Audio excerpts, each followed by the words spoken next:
The offseason's been filled with a lot of speculation about former Patriots tight end, Super Bowl champ Rob Gronkowski and him coming out of retirement. And he's denied it, but he was recently also seen catching passes from Tom Brady at UCLA on Monday. So I can't quite figure it out. Should Gronk come out of retirement at some point during the 2019 season?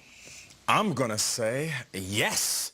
And he will. I've already said this on the show. I feel like Gronk is going to relax. He's going to rest. He's going to feel good. He's already lost a little weight. But you know what?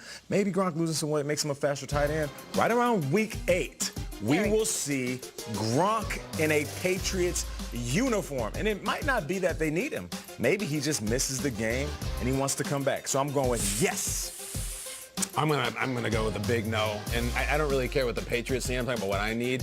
That was an unbelievable walk-off for a great player. That's how you end a career. Picturesque, legendary, and frankly, I don't want to see a slowed down, more banged up Rob Gronkowski. I don't need to. You ever see The Undertaker lately? It breaks my heart. He's very old. He's still doing it. He's a legend. Everyone always wants everything to come back. I'm not one of these people who's begging for the Friends reunion. I don't need to see that. I saw Perry and Kudrow on Hollywood Game Night. It was fine. Gronk, you go enjoy many, many options in retirement. No. You're not watching 90210 reunion? I don't need that, Kay. There's no Luke. I'll agree. Perfect ending. You made the biggest play in the Super Bowl. You're walking off with that moment, with that Super Bowl, and with your health. If he's so slow, so banged up, Kyle, why is Brady throwing with him at UCLA? No, I don't think he is slow and banged up, but I think he's one more hit away from doing it. He took a huge hit in the Super Bowl and couldn't walk for a month. I don't want to see that from him. I don't want to see Willie Mays stumbling around the outfield on the Mets. I'm not into it. You don't see Jordan with the Wizards? No. Great call. Former Chiefs linebacker Derek Johnson spent 13 seasons in Kansas City, but he never had a chance to experience Patrick Mahomes as the guy under center. Here's what he said to the Kansas City Star. You take the kid, Pat Mahomes, second year, and he's doing all this stuff. I'm like, I've been at the Chiefs for 13 years, and I've never sniffed out a quarterback even close to what Pat Mahomes is doing this early in his career. It just tells you timing is everything. True. Would you take Mahomes with the first overall pick if you were starting a franchise today? Knowing what I know now, seeing what I've seen, absolutely. Last year was phenomenal, and I get it. There's a lot of things that worked in his favor. The running game was strong, got backs catching out of the backfield. Tyreek Hill was great. Tight end play with Kelsey was good, but the simple fact that he could drop back, make every traditional throw, which is a sign of a good quarterback, and then he was doing stuff like this, which is a sign of a creative quarterback. And then the no-look pass, that's just a sign of a guy that's on a whole different level. It's not often that you see a guy get in the zone like an NBA game, where the rim is big and the ball is soft. It's just like him. He was in the zone last year, and he was cooking every single defense he faced. Kyle, I'm going to agree with it, or I'm going to say yes.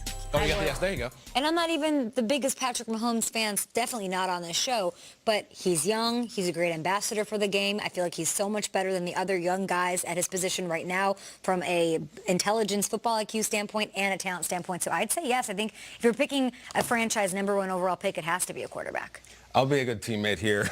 It's probably Mahomes, but I'll say no, okay? And you guys can go ahead and screen cap this. Hello, Arrowhead Pride. Hi. It has to be a quarterback, and I'm going to go a little bit different because you look at Wentz, a lot of injuries. You look at Goff, I'm not sure he has the ability. I'm going to take a shot on Andrew Luck, 29 years old. He's proven he can get to the playoffs with any team, any circumstance. Pat Mahomes, one season with fantastic weapons around him. I'm going to go Andrew Luck. I'm going to take a shot. Andrew Luck's pretty pivotal. Why are you doing the emoji? I'm doing the James Franco face. That was really well You just said Wentz had a lot of injuries. Just leave it up a little longer so Arrowhead Pride can stop. Okay. Get it perfectly. Right Get the question up. There it is. We love you. Thank you. Nothing love like you guys. Chiefs blogs. We'll talk about this during the commercial. Let's go out west to the 49ers, and quarterback Jimmy Garoppolo's first season in the Bay Area didn't go as planned. The fourth-year signal caller tore his ACL in Week 3 last season, but now he's saying he's all good to go. Here's what he said to Pro Football Talk just yesterday. The rehab process has gone really well. We're moving in the right direction. We've just got to keep going day by day and keep stacking them together. I'm good to go finally. Kyle, this is your boy. Yeah. If he's healthy, could the Niners win the division? Could. No updates on his dating life this year. I'm here for those. I don't know the answer to that. Okay, it's, frankly, I'm just going to be honest. I'm going to say sure. I wish there was a sure on this. It's July. When they get in camp, we'll know a lot more, because is there any more mystery about a player than there is about Garoppolo? What do we know? He had that crazy run 2 seasons ago when he caught everybody off guard.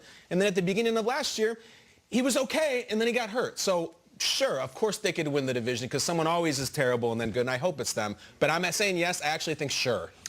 I'll say no. Here's a Sharpie. You write it on. Yes, I will. This isn't me hating on the Niners, so for all you Niners fans, just relax. Yeah, help me out, Nate. Hold that thing up. I'm going to say no, because you know what? It's not on. Hey. Hey, see what I did there? Oh. It's on Kyle Shanahan with the play trick. calling. So if Kyle Shanahan can do that and put these guys in a position to be successful, then I'll say yes.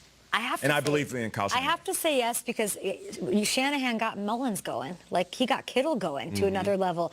And it's not all about Jimmy Garoppolo, right? So you're talking about him specifically. They didn't have McKinnon. McKinnon, who we were told was going to be the center, focal point of that offense if he's back. And Tevin, and Kittle's the same. And all these guys come back. They absolutely can make a splash and flip a table. Okay, what the calculator trick? That was at 80085. I remember what the buttons were. It's like the only thing I ever used the calculator for was that. That's why you buy it. Speaking of Jimmy Garoppolo, on a TI-89. Loved that. More Good Morning.